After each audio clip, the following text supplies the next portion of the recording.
Well, it's been a week or so since I changed the vapor purge solenoid on the back of the truck, and I went and refilled the tank, which is where I was having the whole problem. Is you'd put gas in it, and it would cause a flooded condition in the manifold. And the error code that I had, a 449, came back as that the purge solenoid in the back. So we changed that. It was about a $60 part.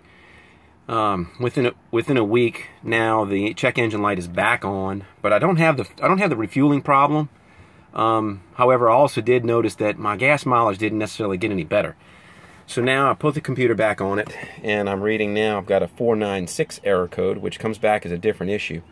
So the 496, you look that up, and the 496 actually has to do with the front purge valve that goes on the motor at the manifold, and that's a different part.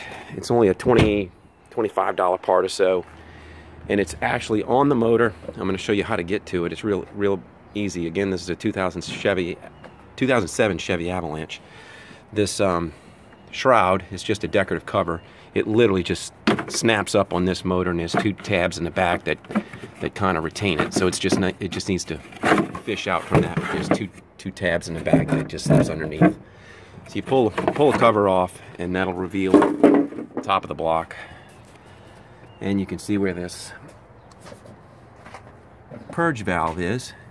It's underneath the wiring harness. It's right here, and there's a hose that comes from the back, C-clip that snaps it to the front of the valve. Then there's an electrical harness connection right here that connects to the front of the valve, and the back of the valve actually inserts here into some port that goes to the intake. So then the whole part is actually attached by a tab. You can barely make out. It's back here, and if you looked at that tab from the other side, it's the same thing as the as what was holding on the canister in the back. It's just a little flat blade that it just slips over. So I'm gonna get a flathead screwdriver. I'm gonna pull that off and take it off and show you what that looks like. Okay, I got the part off. Wasn't that difficult. It was one of those white plastic horseshoe clips that held the vapor hose here, and that's the little clip here. That little clip needed to just be pushed in order to relieve or release that little hose. The wiring harness had a little clip.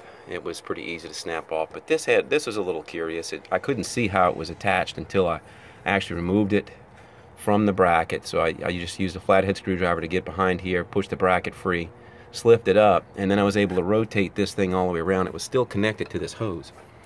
So this is the hose that actually goes to the manifold. Here's where the valve attaches, and the valve attaches here.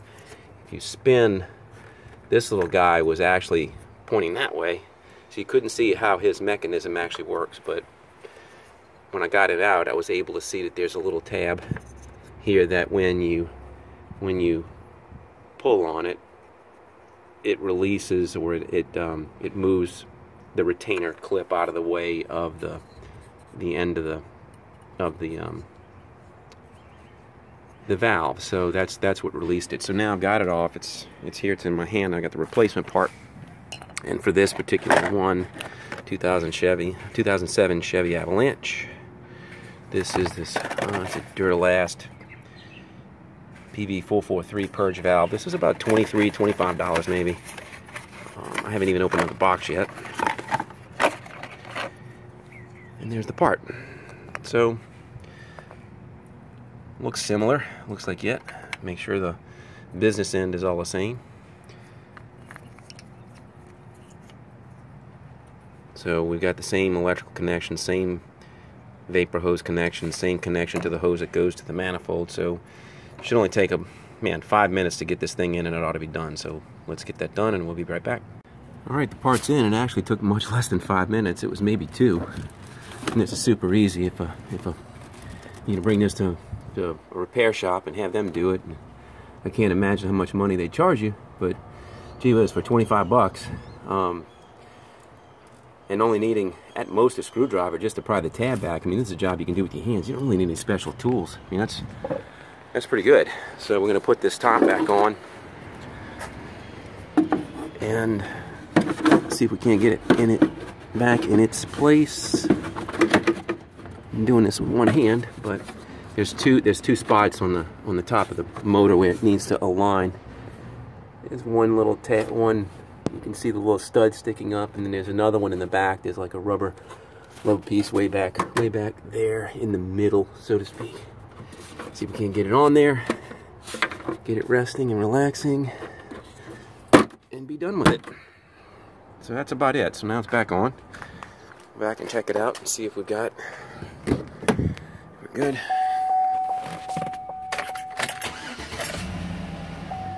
So the truck started right up. I think the engine, I don't know how long it would take for this to naturally go out, but the check engine light, which, you know, I had the code, the 496, that's what this was. Previously, I think it was a 449, so now we have the 496 code.